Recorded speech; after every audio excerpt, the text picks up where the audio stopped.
Meus queridos amigos e amigas, como é que vocês estão? Tudo na paz? Espero que sim, porque essas ações que eu vou falar para vocês são o sonho de consumo de todo investidor, veja você. E a gente já começa o vídeo aqui com uma ironia, né? Ações são investimentos. Quem investe um investidor, o que ele faz, Badu? Ele não gasta tudo que ele ganha. Ele poderia gastar e consumir tudo, toda a sua renda, todo o seu salário, mas ele poupa uma parte para investir. Se ações são investimentos, logo como é que pode ser o sonho de consumo? Mas a gente tá ligado que esse termo sonho de consumo aqui no dicionário é uma expressão utilizada para um desejo de possuir algo muito especial e estimado.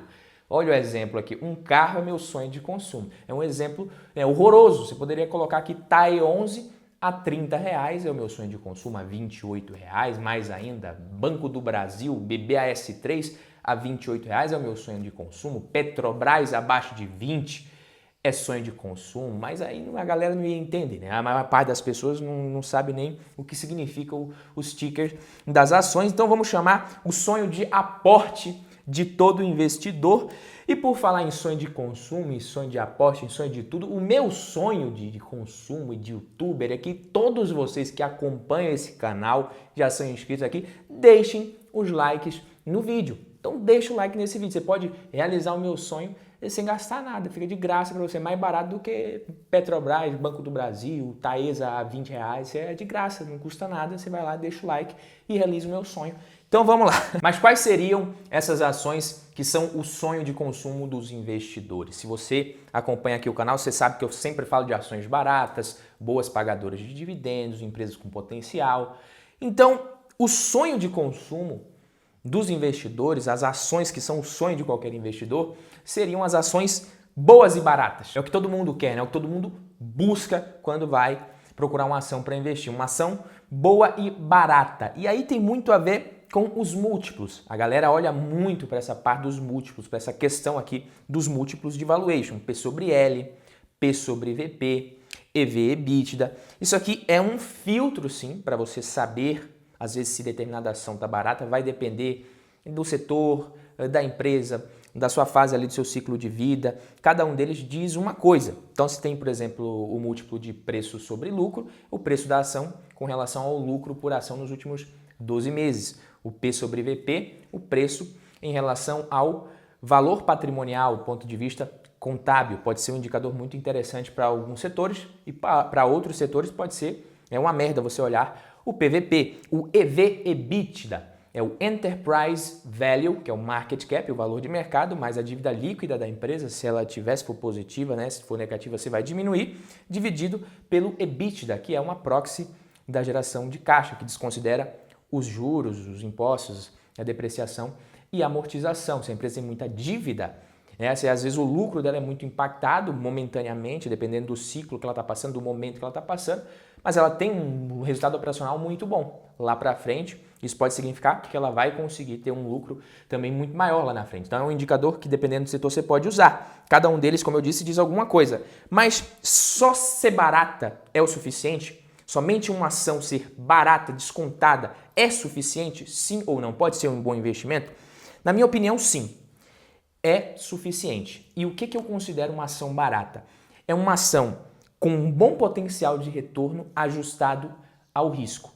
Isso que é ação barata para mim. Calma que eu vou te explicar, já vou te falar o que eu estou querendo dizer. Mas se a gente pegar aqui duas ações, uma muito conhecida, a Taesa, e uma um pouco menos conhecida, a Alupar, e a gente for comparar os indicadores aqui na plataforma do Investidor 10, que é uma plataforma que eu estou usando bastante recentemente. Então a gente olha, o ROI da Alupar é de 23,8%, está crescendo mais nesse momento, entregando um pouquinho mais de crescimento que a Taesa, um P sobre L de 8,4%, PVP de 1,11%, EV/EBITDA de 5,13%. Já a Taesa, ela tem um ROI elevado de 26,6% nesse momento, P sobre L dela 6,38%, mais o PVP mais esticado, 1,7%. O EV/EBITDA também mais esticado. Na minha opinião, né, a Alupar ela tem um pouquinho mais de risco que a Taesa nesse momento, por isso que ela precisa entregar um pouquinho mais de retorno. Sempre vai ser assim. Não significa que nenhuma delas, que ambas não possam ser um bom investimento, mas tem essa questão do ajuste a depender do risco. Por isso que quando eu falo aqui dessas ações que são o sonho de qualquer investidor, e essa brincadeira que eu fiz aqui até para deixar o vídeo mais descontraído, a ação ser barata somente é suficiente, e eu digo que sim, só que ações baratas não são apenas ações com múltiplos baixos, múltiplos de valuation baixos, descontados aparentemente, né? Então a ação barata é uma ação ali com potencial de retorno ajustado ao risco, e isso não quer dizer que somente múltiplos baixos vão te dar essa informação. Pronto, agora eu acho que eu consegui traduzir de uma forma mais interessante. Por exemplo, uma empresa cíclica de commodities que está passando por um ciclo muito bom ali, positivo, de alta do preço das suas commodities, está vendendo muito. As ações estão se valorizando, ficando mais caras do ponto de vista nominal, mas o lucro dessa empresa está crescendo tanto que às vezes o múltiplo de preço-lucro ele pode ficar menor. Só que, à medida que o tempo vai passando, ela vai chegando próximo à máxima ali do seu ciclo. Como ela é uma empresa de commodities, é uma empresa cíclica, ela vai chegar no topo e vai passar por um momento ali de baixa no ciclo novamente. Se você compra uma ação como essa, mesmo com múltiplo descontado aparentemente, mas no topo do ciclo, a partir do momento que a commodity que ela negocia, que ela comercializa, começar a cair de preço e os resultados da empresa forem sendo impactados também numa fase baixa do ciclo, a cotação também vai cair. É assim que funciona as empresas cíclicas. Essa é a dinâmica das empresas de commodities também. Por isso que eu acho mais interessante comprar empresas com essas características na fase baixa do ciclo, porque aí você consegue comprar boas empresas saudáveis, resilientes, e surfar um bom momento do ciclo depois, que você também não sabe quando que vai acontecer, não dá para prever, senão era muito fácil. Então, além dos múltiplos de valuation, você precisa olhar outros fatores e indicadores interessantes. Quem é viciado em academia e suplementação sabe que tem aquela velha frase, né?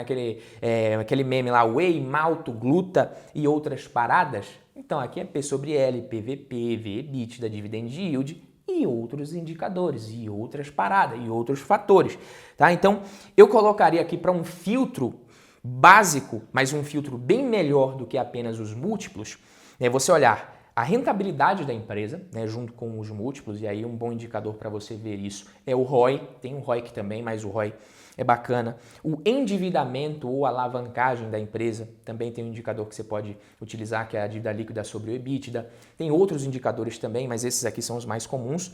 E o crescimento. Então, alavancagem, endividamento, crescimento e rentabilidade em conjunto com os múltiplos. Aí sim você já tem um filtro muito melhor para você identificar empresas boas e baratas. Então, dando uma pesquisada aqui em várias ações que poderiam ser empresas com múltiplos interessantes de acordo com esses outros fatores que eu citei para você, eu achei várias empresas aqui que aparentemente são descontadas, né? Sanepar, Sapre 4, BBAS3, Neoenergia, Pão de Açúcar, Tecnos, Petrobras, Bradesco, Transmissão Paulista, Alupar, Itaúsa, Taesa, várias empresas aqui, Ezetec, Engie, Schultz. Então, várias empresas que possuem essas características. Só que às vezes os múltiplos eles são um pouquinho diferentes, né? E aí a pessoa olha para uma empresa que tem um múltiplo muito mais descontado e ela fala, pô, essa ação aqui está muito mais barata que essa. Só que se ela analisasse um pouquinho mais a fundo, ela iria conseguir encontrar as explicações para isso. O mercado não é bobo, né? Todo mundo não é idiota e você que vai lá olhar só 2, 3 múltiplos e vai encontrar as melhores ações. Não é assim. Inclusive, uma dica de ouro que eu dou para você aqui, para você melhorar o seu filtro com relação a essa questão das análises, é você olhar o ROI em conjunto com o PVP. Eu sempre dou essa dica aqui. Então, se o ROI, a rentabilidade, do ponto de vista do capital do sócio, dividido pelo P sobre VP, que é o quanto que você está pagando no patrimônio do sócio, no capital social dessa empresa, nesse pedacinho do capital social da empresa, quando isso é maior do que 20%, provavelmente você pode estar diante de um bom investimento, desde que esse ROI seja sustentável. Às vezes a empresa teve um resultado muito acima da média, você vai usar esse ROI para fazer a conta aqui, você vai achar um valor muito alto, mas se esse ROI não for sustentável, você vai estar fazendo a conta errada. Então a rentabilidade também precisa ser maior do que o custo de capital. E aí, já que a gente está falando de múltiplos e potencial de retorno ajustado ao risco, uma das melhores empresas para a gente usar como exemplo para ilustrar é a Petrobras, Petri 4.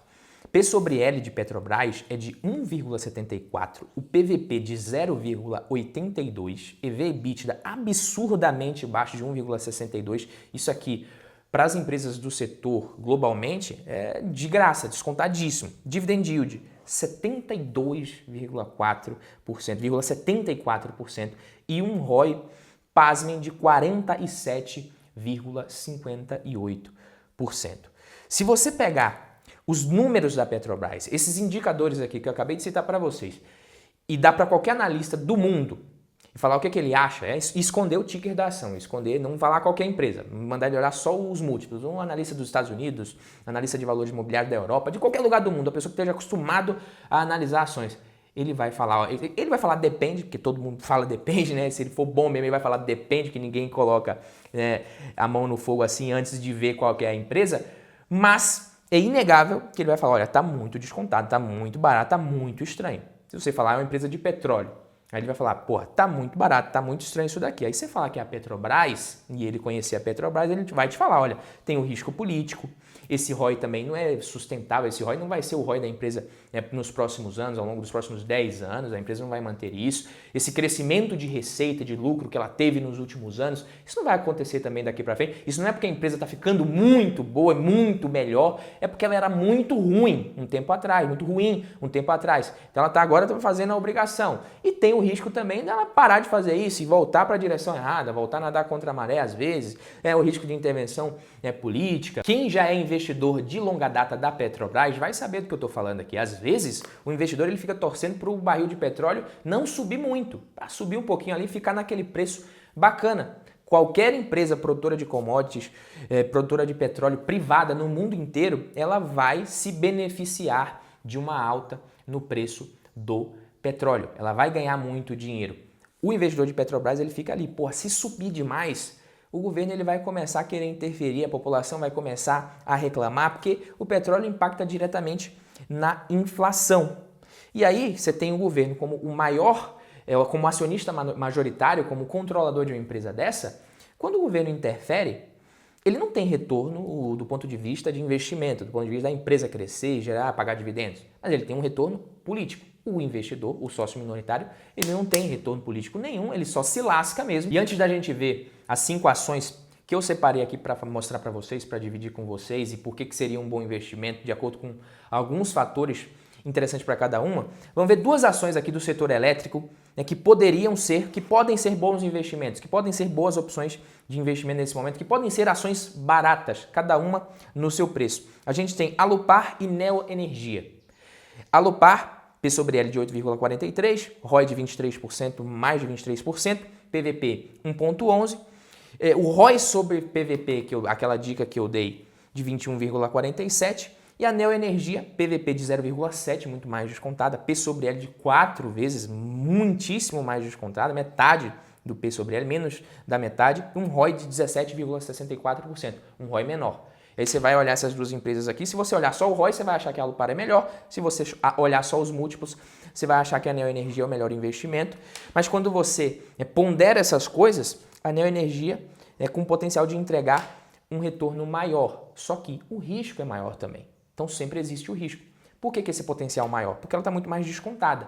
Mas por que o mercado enxerga isso? Porque a empresa ela já tomou decisões de investimento erradas no passado, alocação de capital mal feita, que não geraram valor para o acionista. Então, às vezes, nem sempre é bom a empresa crescer. Às vezes, a empresa pode crescer destruindo valor. Foi o caso que aconteceu com a Neo Energia. Hoje, ela está tentando reverter isso daqui. Então, histórico importa, galera. Ações de empresas não é jogador de futebol. Você pega, qual que é o jogador de futebol mais caro, o salário mais caro hoje? É o Mbappé, o Kylian Mbappé lá da França. Eu tenho certeza absoluta, eu posso te falar com absoluta certeza que daqui a 10 anos ele pode ter tido o histórico mais vitorioso do mundo, ele pode conseguir ganhar 5 bolas de ouro, igual o Messi, o Cristiano Ronaldo, 6 bolas de ouro, mas daqui a 10 anos ele não vai estar valendo a mesma coisa que agora, ele vai estar mais barato. Por quê? Porque é jogador de futebol, ele fica velho, ele vai valer menos, a carreira é curta. Empresa não é assim. Então, nas empresas, nas ações, o histórico importa. E agora sim vamos aqui para as ações que eu falei para vocês que eu considero bons investimentos, né? Que seriam ações interessantes Para qualquer investidor, é claro que depende do perfil, depende dos objetivos, e eu vou te falar os fatores que me fazem acreditar e achar essas empresas bons investimentos, olhando aqui para os próximos anos, no médio e longo prazo. Banco do Brasil, P sobre L de 3,5, PVP 0,62, a empresa que tem um ROI hoje de 17,69%, é claro, esse ROI aqui ele não vai ser o ROI na perpetuidade do Banco do Brasil, eu não acredito nisso, mas um crescimento também que não vai ser muito alto, você não espera o Banco do Brasil ser aquele banco que vai crescer muito, que vai dobrar de tamanho em pouco tempo, não vai acontecer isso, mas o que eu enxergo? Tem risco político, tem esse baixo crescimento que eu falei, mas eu enxergo uma ação descontada, bons dividendos e uma rentabilidade aceitável. Então, um bom retorno ajustado ao risco que eu enxergo na empresa, mesmo assumindo que, de fato, a rentabilidade do Banco do Brasil e de outros grandes bancos deve diminuir nos próximos anos. Boa safra, soja 3. Se a gente olhar para o P sobre L, 9,94. P sobre VP, 1,6. A empresa que está com um endividamento legal. Um ROI de 16,08%. Então, não é uma empresa tão descontada quanto o Banco do Brasil, se você olhar só os múltiplos. Onde é que está o diferencial dessa empresa aqui? O potencial de crescimento dela é muito maior que o do Banco do Brasil. A empresa que eu enxergo potencial de crescimento, tanto da própria empresa quanto do setor aqui no Brasil, aliado a boa rentabilidade, mas uma menor dependência da economia doméstica, do cenário doméstico. É claro, se a soja estiver muito barata, essas coisas podem influenciar no curto e médio prazo, mas também se o pau estiver quebrando aqui no Brasil, mas o agro estiver voando, como já aconteceu muitas e muitas vezes, a gente vai ver a empresa se beneficiando. Ezetec, também uma empresa que, se olhar só para os múltiplos aqui, você acaba tendo uma visão um pouco deturpada sobre a ação. P sobre L 8,03, PVP 0,66, a mínima histórica desde 2011. A gente tem um ROI de 8,63%, mas é um ROI que ele está abaixo do histórico. E a empresa está sofrendo muito por conta do aumento dos custos, taxa de juros aumentando também, a dificuldade ali para conseguir fazer as vendas e tal, mas isso é normal, é uma empresa cíclica. Se você olhar, as ações ali sofreram um tempão ali até 2016, 17, 18, depois subiram e voaram até 2019, quando a gente teve ali a crise, começou a cair de novo. Agora as ações, a taxa de juros subindo, o custo dessas empresas subindo também por conta da inflação, esse choque de oferta que a gente teve mundo afora, material de construção subindo pra puta que pariu, e aí a empresa sofre. Então eu estou investindo aos poucos, comecei a investir ali do final do ano passado, começo desse ano, estou na empresa final do ano retrasado, na verdade. Então é uma empresa que eu considero uma empresa saudável, uma empresa resiliente, está passando por uma fase ruim do ciclo ali do seu setor, mas que deve sobreviver. Não é uma empresa muito alavancada, muito pelo contrário. Não sei quando que ela vai surfar novamente aquele boom ali que a gente teria se a gente não tivesse tido a pandemia, mas quando isso acontecer, eu vou ter passado um tempão comprando as ações por um bom preço. Shu 4 é uma ação que eu acho interessante também, P sobre L 6,58, PVP 1,58, EV EBITDA 3,51 e um ROI de 24%, endividamento saudável. O que eu enxergo nessa empresa aqui? Crescimento mais rentabilidade. É uma empresa que possui boas margens também, é um setor que pode acabar crescendo no Brasil, ela tem espaço para ganhar mercado também. Eu enxergo isso daqui na ação. Se fosse só pelos múltiplos, provavelmente eu iria falar, olha, eu enxergo hoje ações mais descontadas, com P sobre L, um PVP menor. Mas como eu falei, não é só isso. Tem as outras paradas. Alupar, setor elétrico, P sobre L 8,43, PVP 1,11, que a gente já viu, EV EBITDA 5,13, um ROI de 24%, quase 23,84%. Se você olhar aqui no checklist do Investidor 10, que também é interessante você olhar ali, você vai ver que é uma empresa com mais de 5 anos de bolsa, com lucro em todos os últimos 20 trimestres, 5 anos, possui um bom ROI, apresentou crescimento de receita nos últimos 5 anos, boa liquidez, nunca deu prejuízo, boa pagadora de dividendos, a dívida da empresa é menor que o patrimônio, a empresa apresentou um bom crescimento de lucros, bem avaliada pelos usuários. Então isso daqui, a nota dela 90/100, isso daqui é um bom filtro, é um bom checklist para você ir buscando ali empresas que possam ser interessantes para você investir, e aí depois você vai analisar ela mais a fundo. Isso aqui, nada disso daqui que eu falei nesse vídeo é uma recomendação. O que eu quero que você entenda é que essas ações que são o sonho de consumo de qualquer investidor, ações de empresas boas e baratas, isso daqui você não vai conseguir encontrar observando só alguns múltiplos de valuation. O seu trabalho é um pouquinho maior, mas ele é recompensado com o retorno que você vai ter, com a tranquilidade que você vai ter após você investir em negócios, em empresas, em ações que você entende muito mais. Além disso, até aqui a gente viu os aspectos quantitativos, os indicadores. Os números eles não mentem, galera, mas eles falam muito sobre o passado. Você pode fazer uma projeção ali ou outra sobre o futuro da empresa, os próximos resultados, os lucros dos próximos anos, as receitas, rentabilidade, os investimentos que ela está fazendo, qual que é o retorno que ela vai ter, mas você não consegue adivinhar isso daí. Isso é projeção. Os números, os indicadores que você consegue ali na maioria dos sites para você analisar, no Investidor 10 aqui que eu comentei com vocês, isso aí fala um pouco mais sobre o passado da empresa, fala mais sobre o passado da empresa, mas o que vai colocar dinheiro no seu bolso é o resultado futuro que a empresa tiver. A partir do momento que você investe, é o futuro que vai colocar dinheiro no seu bolso. É o futuro da empresa que vai fazer isso ser ou não um bom investimento aliado ao preço que você pagar na ação. E aí, para fazer uma análise bem mais completa, você precisa misturar análise quantitativa com análise qualitativa. Você olhar outros fatores ali, a qualidade da gestão, a governança da empresa, olhar para o setor, ver o que o mundo está reservando para esse setor nos próximos anos, né? Vários setores aí já deixaram de existir para outros setores voarem, surgirem do nada. Ninguém nunca esperava que a gente tivesse ali as empresas de tecnologia sendo as maiores do mundo, como são hoje, mas isso aconteceu. E as outras empresas da velha economia deixando de ser